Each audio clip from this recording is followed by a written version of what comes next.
අයිබෝවන් අපි හැමදාම කන බොන දේවල් ගැන ඇත්තටම කොයිතරම් දුරට හිතනවද සමහර වෙලාවට අපි කඩෙන්ගෙන අර රටකජු පැකට් එකක් එහෙම නැත්නම් කුස්සියේ තියෙන බඩිරිඟු පිටි ටිකක් කුළුබඩු ටිකක් මේවා දිහා බලලා මේක ඇතුලේ මට නොපෙනෙන ඒත් ඇඟට හොඳ නැති දෙයක් තියෙන්න බැරිද කියලා කවදාරි හිතිලා තියෙනවද?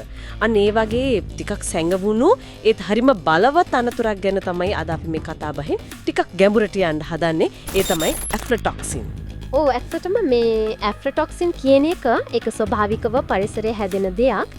හැබැයි ඉතින් මිනිසුන්ට වගේම සතුන්ටත් හරිම අහිතකරයි බලවත් විෂ කාණ්ඩයක්. මේවා හදන්නේ මේ ඇස්පර්ජිලස් ෆ්ලැවර්ස් සහ ඇස්පර්ජිලස් පැරසිටිකස් කියන අර පුස් වර්ග දෙකක් තමයි මූලිකවම මේවා සාමාන්‍යයෙන් පස්සේහිම තියෙනවා.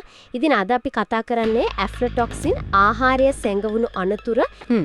එතකොට අද මේ සාකච්ඡාවෙන් අපි බලාපොරොත්තු වෙන්නේ මේ ඇෆ්ලටොක්සින් කියන්නේ මොනවද හරියටම ඒවයින් වෙන්න පුරවන් සෞඛ්‍ය අවධාන මොනවද විශේෂයෙන්ම පරිස්සම් වෙන්න ඕනේ කෑම වර්ග මොනවද සහ ඉතින් මේකෙන් බේරිලා ඉන්න අපිට එදිනෙදා ජීවිතේ කරන්න පුළුවන් පොඩි පොඩි දේවල් මොනවද කියලා අන්න ඒක පැහැදිලි කරගන්න එක.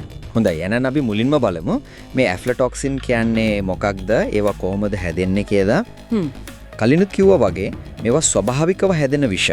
අර කිව්ව පුස් වර්ග වලින් හැදෙන්නේ කෘත්‍රිමව කවුරුත් එකතු කරන දෙයක් නෙමෙයි මේක. ඒ කියන්නේ මේක පිටින් එකතු වෙන්න දෙයක් නෙමෙයි. කෑමේක උඩම හැදෙන්න පුළුවන් දෙයක්. එතකොට මොන වගේ ඒ කියන්නේ මොන වගේ තත්වයකටද මේ පුස් හැදිලා විෂ හදන්නේ? ඔව් ආහාරය මතම තමයි වර්ධනය වෙන්නේ විශේෂයෙන්ම මේකට ඕන උණුසුම් සහ තෙතමනය සහිත පරිසරයක්. අනේ ඒ වගේ තත්වයකටද තමයි අර ඇස්පර්ජිලස් පුස් වර්ග වර්ධනය වෙන්නේ ඇෆ්ලටොක්සින් හදන්නේ. අපේ වගේ රටවල් දිනවනේ නිවර්තන කලාපිය මේ තත්වෙන් හරි බහුලයි.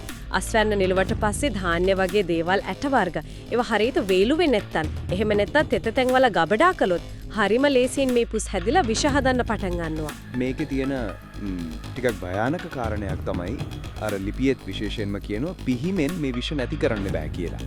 ඒ කියන්නේ අපි දැන් දූෂිත වෙච්ච කෑමක් උයලා ගත්තත් ඒ විෂ ඇඟට යනවා කියන එකද? හරියටම. ඒක තමයි කාරණේ. ඇෆ්ලටොක්සින් කියන්නේ මේවා තාපස්ථායි සංයෝග. ඒ කියන්නේ රස්නෙට ඔරොත්තු දෙනවා. අපි සාමාන්‍යයෙන් උයන උෂ්ණත්ව තියෙනවනේ. එහෙම නැත්නම් රෝස්ට් කරද්දි බදිද්දි මේවා සම්පූර්ණයෙන්ම විනාශ වෙන්නේ නැහැ. ඒක නිසා තමයි ආහාරයක් මේ විෂයෙන් දූෂණය වෙලා කියලා දැනගත්තොත් ඒක අයින් කරන එක ඇරෙන්න ඇත්තටම වෙන කරන්න දෙයක් නැහැ.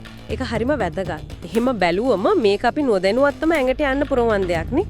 ඉතින් මේ විදිහට ඇෆ්ලටොක්සින් ඇඟට ගියොත් මොනවද වෙන්නේ? සෞඛ්‍යයට බලපාන්නේ කොහොමද? ඒ කියන්නේ ක්ෂණිකව බලපාන දේවල් තියෙනවද? ඔව් එකපාර ලොකු ප්‍රමාණයක් ශරීරගත වුණොත් ඒකට කියනවා උග්‍ර ඇෆ්ලටොක්සින් විෂවීම කියලා.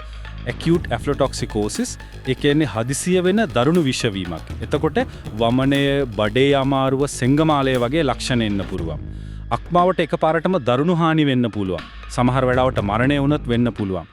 හැබැයි ඉතින් මේ තත්ත්වය ටිකක් දුර්ලභයි. ගොඩක් වෙලාවට වෙන්නේ දූෂිත කෑම විශාල ප්‍රමාණයක් එකපාර කෑවොත් තමයි. ඒ අර එකපාර හැදෙන දරුණු තත්ත්වය. ඒත් ඊට වඩා සමහර වෙලාවට බහුලව කතා වෙන අපි නොදැනුවත්වම බලපාන්න පුළුවන් අර දිගු කාලීන බලපෑම් ගැනත් ලිපියේ කියනෝ නේද? ඔව්. ඒක තමයි ඇත්තටම ලොකුම අවධානම තියෙන්නේ. ඒ කියන්නේ ටික ටික අඩු මාත්‍රාවලින් හැබැයි කාලයක් තිස්සේ ඇඟට යන්නේක මේකේ තියෙන ප්‍රධානම සහ බරපතලම දේ තමයි අක්මාවේ පිළිකා හැදීමේ අවධානම වැඩි කරන එක.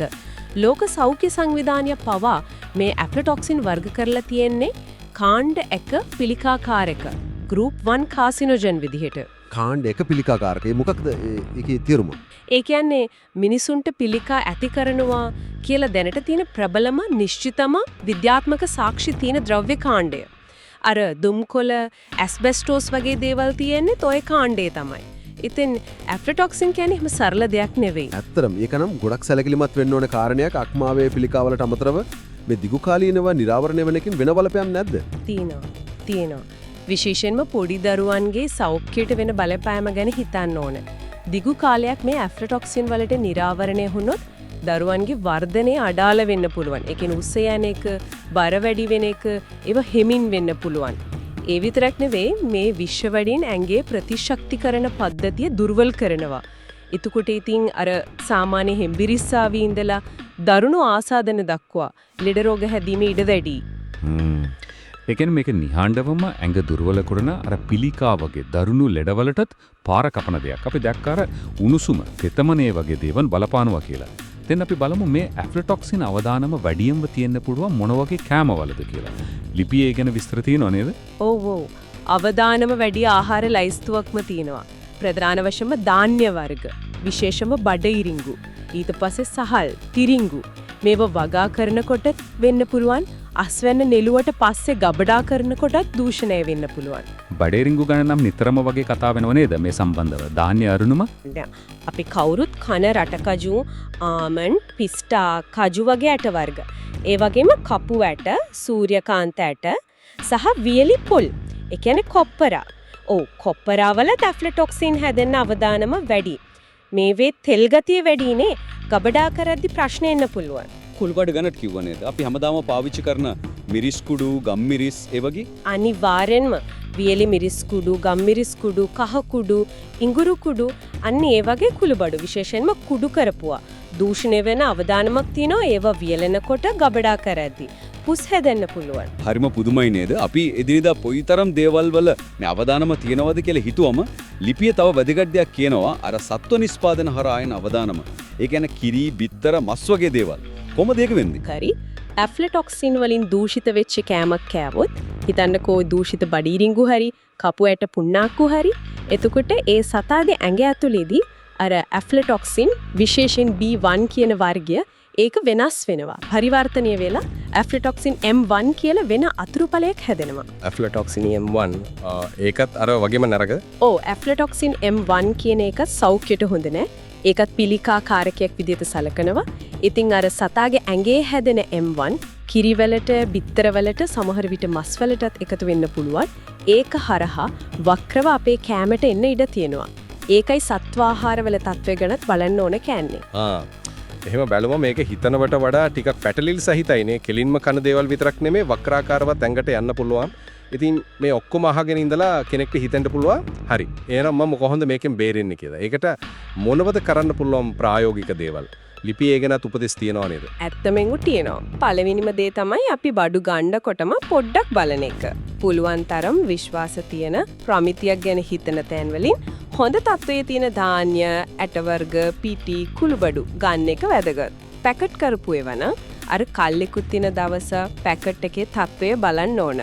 ලූස් ගන්නවන හොඳට බලන්න ඕන. පුස් වගේ පේනවද, පාට වෙනස් වෙලාද, පරණ පාටද? මොකක් හරි සැකයක් තියෙනවනම් ඒක ගන්න නැති වෙන්න එක තමයි හොඳම. හරි. දැන් බඩු ගෙදර ගෙනාවා ඊට පස්සේ ගබඩා කරන එකේදී විශේෂයෙන් මොනවද කරන්න ඕන? මොකද අර උණුස්මයි තෙතමනයයි ප්‍රශ්නයක් කිව්වනේ. අන්න හරි. හරියට ගබඩා කරන එක අත්‍යවශ්‍යයි. මූලිකම දේ තමයි සිසිල්, වියලි, පිරිසිදු තැනක තියෙන එක. පුළුවන් නම් අර ඇට වර්ග, පිටි, කුළුබඩු වගේ දේවල් වාතය නොවදින හොඳට මූඩිය වහන්න පුළුවන් බෝතල් වල වීදුරු හරි ප්ලාස්ටික් හරි බඳුන් වල දාලා තියන්න. එතකොට අර වටේ තියෙන තෙතමනිය ඌරා ගන්න එක අඩු වෙනවා. ඒකෙන් පුස් හැදෙන්න එක පාලනය වෙනවා. කුස්සියේ අර රස්නේ තැන්, තෙත තැන්, ලිප ළඟ වගේ එහෙම තැන්වල තියන්න හොඳ නෑ. ඔව් ඒ කියන්නේ තෙතමනයට ඉඩ නොදී වියලිව තියාගන්න එක තමයි ප්‍රධානම දේ. ගබඩා ගල්ල තියෙන දේවල් පාදිච්චිට ගන්න කලින් මොන හරි බලන්න පුළුවන්ද? සමහර විට පුස් ටිකක් හැදලා තිබුණත් අපිට පේන්නේ නැති වෙන්නත් පුළුවන්නේ. ඕ ඒක හොඳ ප්‍රශ්නයක්. අර දෘශ්‍ය පරීක්ෂාව කියන්නේ නිතරම කරන්න ඕන දෙයක්. පාවිච්චිට ගන්න කලින් විශේෂයෙන් ඇට වර්ග, රටකජු, කජු, පිටි වර්ග, කුළුබඩු හොඳට බලන්න. පුස් වගේ ලප තිනවද, සාමාන්‍ය පාට නෙවෙයිද, ඇලෙන සුළු ගතියක් ඇවිද්ද, සමහර වෙලාවට අමුතු පරණ තෙත ගඳක් එන්නත් පුළුවන්. ඇටවර්ග නම් එකක් දෙකක් කාලා බලලා තිත්ත රසක් එනවනම් එකත් සැකයි. අනේ මොන හරි තීරණොත් සම්පූර්ණ ඒ ටිකම අයින් කරන එක තමයි ආරක්ෂිත. පොඩ්ඩක් අයින් කරලා අනිත් ටික ගන්න හිතන්න එපා. එතකොට අර ගොඩක් කල් තියාගෙන ඉන්නේ නැතුව අවශ්‍ය ප්‍රමාණයට අරගෙන ඉක්මනට පාවිච්චි කරන එකත් වැදගත් ඇති නේද? දූෂණය වෙන්න තියෙන ඉඩකඩ කාලයත් එක්ක වැඩි වෙනවා. ඒ නිසා අවශ්‍ය ප්‍රමාණයට අරන් සාධාරණ කාලයක් ඇතුළත පාවිච්චි කරලා ඉවර කරන එක තමයි හොඳ. ලිපිය තව එක උපදෙසක් තියෙනවා ආහාර විවිධාංගීකරණය කියලා. ඒ මොකක්ද? ඒකෙන් කොහොමද මේ අවදානම අඩු වෙන්නේ?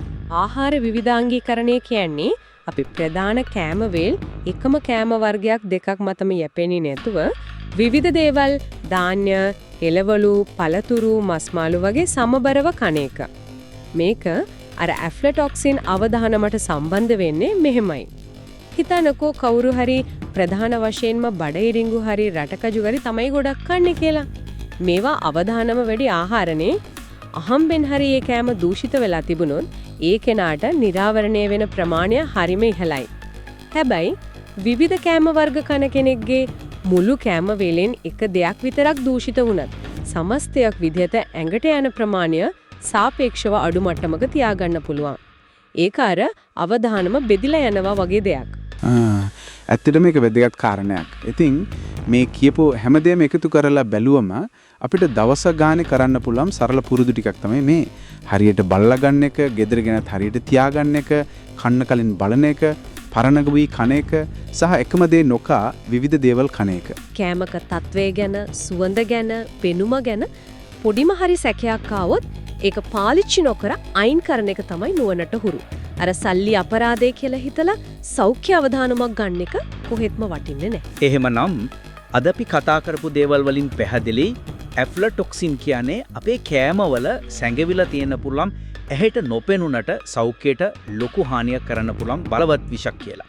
විශේෂයෙන්ම අර උණුසුම් තෙතමනය වැඩි පරිසර තත්ත්වවලදී අපි නිතරම කන ධාන්‍ය, ඇට වර්ග, කුළුබඩු වල මේ අවධානයම තියෙන්න පුළුවන්. ඔව්. අර ක්ෂණික විෂවීම් වගේම ආත්මාවට හානි කරන එක, පිළිකාව අවධානය වැඩි කරන එක, දරුවන්ගේ වර්ධනයට බාධා කරන එක, ප්‍රතිශක්තිය අඩු කරන එක වගේ දිගු කාලින බලපෑම් ගොඩක් වෙන්න පුළුවන්.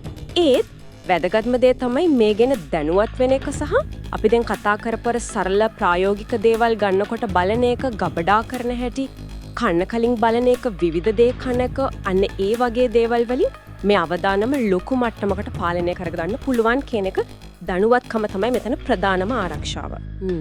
අවසාන වශයෙන් අනාගතය ගැනත් පොඩි දෙයක් හිතන්න ඉඩ තියලා යන්න කැමතියි. අපි දැක්කනේ මේ ඇෆ්ලටොක්සින් හදන පුස් හැදෙන්න ඕන අර උණුසුම් තෙතමනිය සහිත දේශගුණික තත්ත්වයන් කියලා. ඒ වගේම ඒවා සමහර ප්‍රධාන භෝගවලට වැඩියෙන් බලපානවා කියලා දැක්කා.